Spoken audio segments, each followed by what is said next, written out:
Obviously our mum couldn't be here today, but she's with us on Zoom. And we miss you like crazy, and we wish you were here.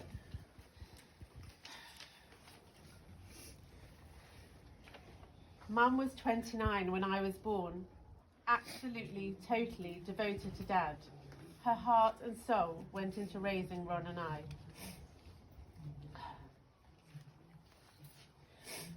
Mum and Dad set about encouraging us and cajoling us into efforts to become confident adults, all in quiet and unassuming ways. Her sharp look method of discipline was legendary, but she was forgiving, compassionate, and non-judgmental.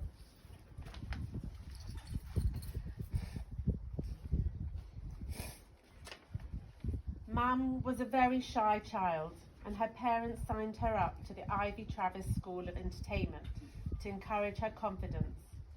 Mum was taught to sing and dance, and in fact, during World War II, she was asked if she would join a group to entertain the troops overseas.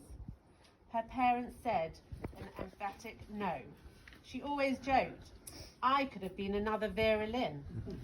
Funnily enough, later on, Vera Lynn lived very close by in Hendon. She would often walk past and Mum would chat with her. Vera was her hero. Mum often got up and sang on holiday, and as a young child, I cried with embarrassment. In later years, I cried with joy. The songs have become family favourites. I was a reluctant child, always needed encouragement.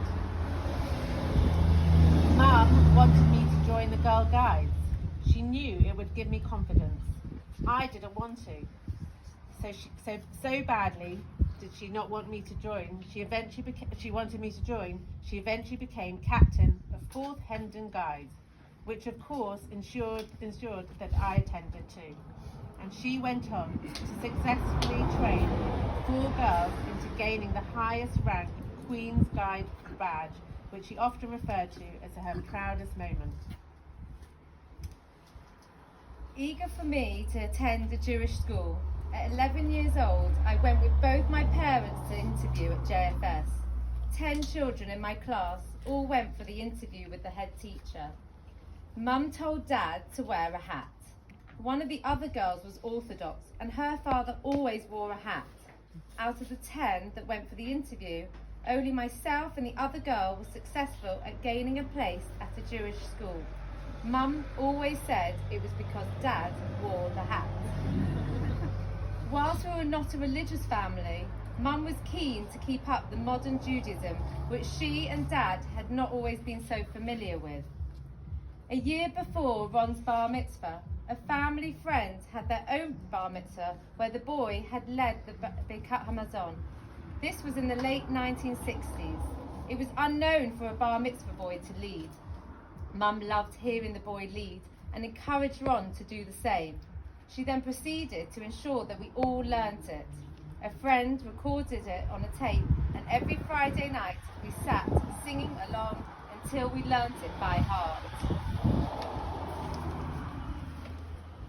Forever young at heart, never afraid to try new challenges, and took everything in her stride.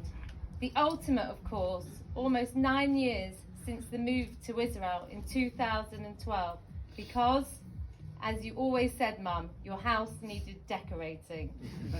But of course, to be closer to 6 of your grandchildren in Israel. She was grateful for the ever-growing dynasty of great-grandchildren. We are grateful for her long, healthy, active life, her compassion and immense support. Our kind and caring mum and Nanny has fallen asleep for the final time. Best mum and grandmother, sleep peacefully, darling. Keep on smiling and be assured your legacy of wisdom and understanding will live on in all of us, in all the generations. I love you, Estelle.